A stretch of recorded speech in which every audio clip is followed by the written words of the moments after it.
Hi friends, welcome to FRSS family. అందరూ ఎలా ఉన్నారు? బాగున్నారా? ఈరోజు అయితే నేను మంచి వీడియోతో మీ ముందుకు వచ్చాను అనమాట. నేనైతే రాగి పిండితో ఎన్ని రకాలో చేశాను నా డైట్ టైంలో.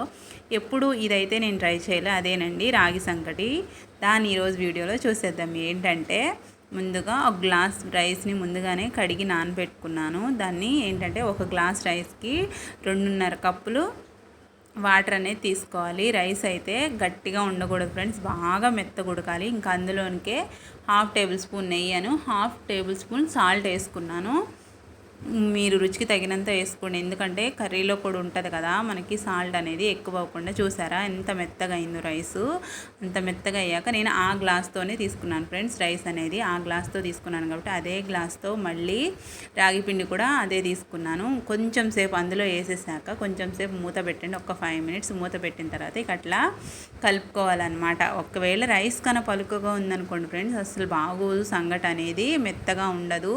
అది కూడా తినేటప్పుడు మళ్ళీ గుచ్చుకుంటూ ఉంటాయి పళ్ళుకి, అందువల్ల మెత్తగా అవ్వాలన్నమాట. ఇక ఇట్లా ఉడికిన తర్వాత ఇట్లా తిప్పుకోవాలి ఫ్రెండ్స్, బాగా గట్టిగా తిప్పాలి. నేను చేసింది అయితే మా ఇద్దరికి సరిపోయింది, ఇంకా కొంచెం మిగిలిందనమాట. 3 ఉండలు అయితే అయ్యింది. అదిగోండి ఫ్రెండ్స్, అట్లా తిప్పుకున్న తర్వాత కొంచెం చల్లారాక మనం పట్టుకునే అంత కాలేటప్పుడు దాన్ని ఏం చేయాలంటే ఒక ప్లేట్లో ఆయిల్ కానీ నెయ్యి కానీ వేసుకోవాలి. నేనైతే నెయ్యి వేసుకొని ఆ ప్లేట్ కంటించుకుంటూ ఒక ముద్దలాగా చేసుకున్నాను అనమాట. ఆ ముద్ద అనేది చక్కగా మనం ఎప్పుడైనా రాగి సంకటి ఖచ్చితంగా వేడిగా ఉన్నప్పుడే తినేయండి ఫ్రెండ్స్, ఎందుకంటే కొంచెం చల్లారాక అంతగా నాకు నచ్చలేదన్నమాట. మీరైతే వేడిగా ఉన్నప్పుడు తినండి, చాలా బాగుంటుంది. అది కూడా చికెన్ సూప్తో సూపర్ ఉంటుంది అనమాట. అదే నాన్ వెజ్ తినని వాళ్ళైతే సాంబార్ కానీ ఏదైనా పులుసు కూరలైనా వేసుకోవచ్చు. చూసారా, ఇట్లా ప్లేట్ కంటించుకొని నెయ్యి రాయకపోతే ప్లేట్కి ఆ అన్నం అంతా అంటుకుపోద్ది ఫ్రెండ్స్. చూసారా, ఇట్లా ఉండలు చేసుకొని నాకైతే ఒక గ్లాస్ రైస్కి 2 పెద్ద ఉండలను ఒక చిన్నది అయిందనమాట.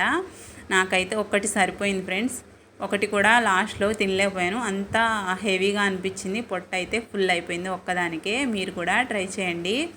రాగి సంకటి విత్ నాటుకోడి పులుసు అనమాట. మామూలుగా లేదు ఫ్రెండ్స్, టేస్ట్ అయితే అదిరిపోయింది. ఈసారి ఎప్పుడు నేను చేసుకుందామని ఫిక్స్ అయ్యాను. నా వీడియో నచ్చితే లైక్, షేర్, సబ్స్క్రైబ్ చేసుకోండి. Thank you friends, bye.